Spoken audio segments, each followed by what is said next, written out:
The Denver Broncos improved to 10-2 on the NFL season as they beat the Washington Commanders 27-26 on Sunday Night Football. And to kind of get into it, I think on offense, the Broncos, for the first time in a while, have played 4 quarters of offense.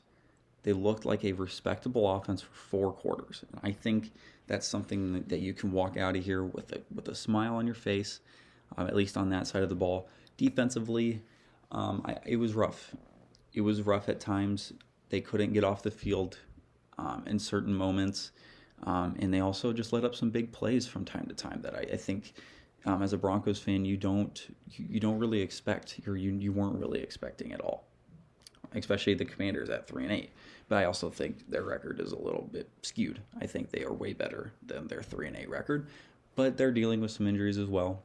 Everyone's got to deal with them, so it is what it is. But I think with Pat Surtain, your best defensive player, coming back from the pectoral injury, he wasn't 1,000%. Obviously good enough to play, but not 1,000%.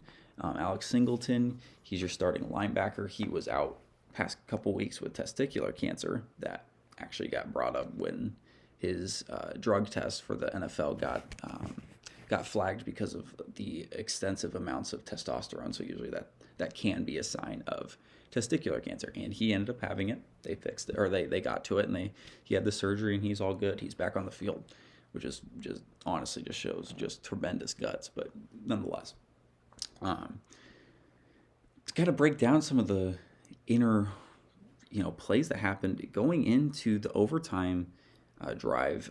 As a Broncos fan, I was frustrated. It was a little frustrating to watch that game for most of the time. But at the end of the day, I knew that they were going to figure out a way to do it. Was it like that? No. I didn't think they were going to need overtime to do it. But to get into that overtime, Bo Nix just continued his dominance in the later portions of NFL football games. If you look at the numbers, he is pretty clearly the most clutch quarterback, at least this year, in the NFL. And obviously, like I just said, the numbers back it up. And he was 4 for 4 in this OT drive, the first drive of overtime. 4 for 4, 70-plus yards, had the touchdown, looked just completely unfazed. And I think that's what people don't give Bo Nix credit for. Is he perfect? No. He's not Patrick Mahomes. He's not Josh Allen. He's not Lamar Jackson. He's not going to be the most. He did have that flashy throw, but either way, he's not going to be the most flashy guy in the football field. But he's going to be the smartest. Well, he's going to try to be the smartest, and he's not going to give up. And I think that's what a lot of people don't give him a lot of credit for. He's not fazed by any of his mistakes. That pick he threw today,